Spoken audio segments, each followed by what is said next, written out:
اپنے رب کو اپنے ہاتھوں سے جانے نہ دو، رب سے دوستی لگا لو، اپنے رب کے بن جاؤ، رب کو اپنا بنا لو۔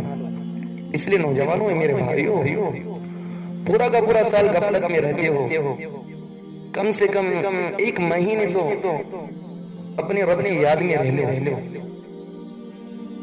نہ جانے اللہ تبارک و تعالیٰ کو کیا عطا پسند آ جائے اور رب مغفرت کا اعلان کر دے۔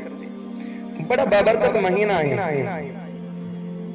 جہنم کے دروازے اس مہینے میں بند کر دیے جاتے ہیں اور جنت کے دروازے کھول دیے جاتے ہیں۔ کتنا بڑا مہینہ ہے، جنت کے دروازے کھلے ہوئے ہیں اور جہنم کے دروازے بند ہو جاتے ہیں۔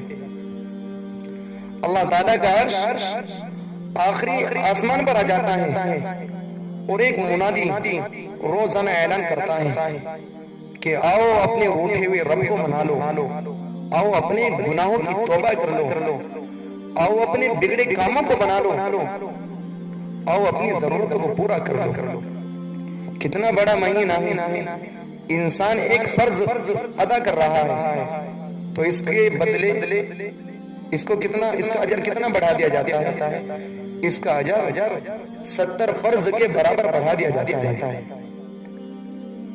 اور انسان نفل پڑھ رہا ہے، ایک نفل کا ثواب کتنا ہو جاتا ہے، فرض کے برابر ہو جاتا ہے۔ یہ اتنا بڑا مہینہ ہے۔ شیاطین کو رب نے قید کر دیا ہے، شیاطین قید ہو چکا ہے۔ کیوں رب نے اس کو قید کیا ہے کہ میرے بندے غفلت میں نہ رہے، شیاطین میرے بندے کو نہ بہکائے۔ اور یہ ہمارے لیے ماتم کرنے کی بات ہے ہمارے لیے کہ ہم رب سے پھر بھی غافل ہیں۔ رب نے آسانیاں پیدا کر دیا، سہولتیں پیدا کر دی۔ کیا جنت کو فری میں لینا چاہتے ہو؟ فری میں دنیا نہیں مل رہی ہے تو جنت کیسے مل جائے گی فری میں؟ پر پھر بھی رب نے سب کچھ آسان کر دیا ہے، بہکانے والے شیطان کو قید کر دیا ہے، رحمتوں کے دروازے کھول دیے ہیں، جہنم کے دروازے بند کر دیے ہیں، ہر اعمال کا اجر بڑھا دیا ہے، اعمال کا اجر بڑھا دیا ہے کہ آؤ تراویح پڑھو، روزہ رکھو، رب کے سامنے سجدہ کرو اور آخری رات کو پروانہ لے لو رب کی طرف سے معافی کا، جاؤ تمہیں معاف کیا۔ تو میرے پیارو، رمضان کا بہت بابرکت مہینہ ہے، اس مہینے میں روزے نہ چھوڑو، رب سے غافل نہ رہو، ورنہ بہت پچھتاؤ گے اور بعد کے پچھتانے سے کوئی فائدہ نہیں ملے گا اگر وقت نکل گیا۔ ابھی بھی وقت ہے، جو گناہ ہوئے ہیں ان پر معافی ہو جائے، رب معاف کر دے گا، لیکن آگے کے لیے ہوشیار ہو جاؤ، آگے کے لیے رب کے سامنے جھک جاؤ۔ حضرت علی کا فرمان ہے، ایک روزے کی طاقت سمجھنا چاہتے ہو کتنی ہے؟ انسان نے اگر ایک فرض روزہ چھوڑ دیا تو زندگی بھر اگر نفلی روزے رکھے تو اس کا بدلہ نہیں ہو سکتی۔ اگر انسان نے ایک فرض روزہ چھوڑ دیا، فرض میں بڑی طاقت ہے، فرض میں بڑی طاقت ہے۔ اس لیے میرے پیارو، روزے کو نہ چھوڑو، نمازوں کو نہ چھوڑو، مسجدوں میں آنا بند ہے کوئی بات نہیں، رب کی عبادت گھر رہ کر کی جا سکتی ہے۔ اس لیے میرے بھائیو، گھروں میں رہ کر اعمال کریں، خوب اعمال کریں۔ اب تو ہم مصروف بھی نہیں ہیں، اپنے کاموں میں بزی بھی نہیں ہیں، اب تو کام بھی سب کچھ بند ہے، تو اور کس حال میں رب کی عبادت کرو گے تو؟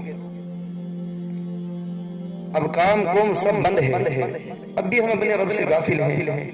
اس سے اچھا موقع ہمیں کبھی نہیں ملے گا اپنے رب سے راضی کرنے کا، رب کی خوب عبادت کرنے کا موقع ہے ہمارے پاس ہی، اور ہم اس سے غافل ہیں۔ ہمارا نوجوان طبقہ گھروں کے اندر نمازیں ادا نہیں کر رہا ہے، رب سے نہیں ڈر رہا ہے۔ میرے بھائیوں، میرے پیاروں، دین آسان ہے، رب نے آسان کیا ہے، دین آسان ہے، بہت آسان ہے۔ مسجدوں میں نہیں آ سکتے، دن آسان ہے، گھروں میں نماز پڑھو، گھروں میں رب کو راضی کرو۔ اس لیے میرے بھائیو 5 وقت کی نماز تو کسی بھی حال میں نہ چھوٹے اپنے گھروں کے اندر۔ اگر نمازیں چھوٹی تو ہمارے لیے بہت خسارے کی بات ہے۔ کتنے نازک حالات چل رہے ہیں، ہر وقت ہمارے اوپر آفتیں کھڑی ہیں، بڑی بڑی آزمائشیں آ رہی ہیں۔ اگر ایسے ماحول میں بھی، ایسے وقت میں بھی ہم نے نمازوں کو چھوڑا، روزے کو چھوڑا، تو ہمارے لیے بڑی بد نصیبی کی بات ہے اور بڑی خسارے کی بات ہے۔ بڑی بد نصیبی کی بات ہوگی کہ اگر ایسے ماحول میں بھی ہم نے رب کو راضی نہیں کیا، اعمال کو نہیں کیا۔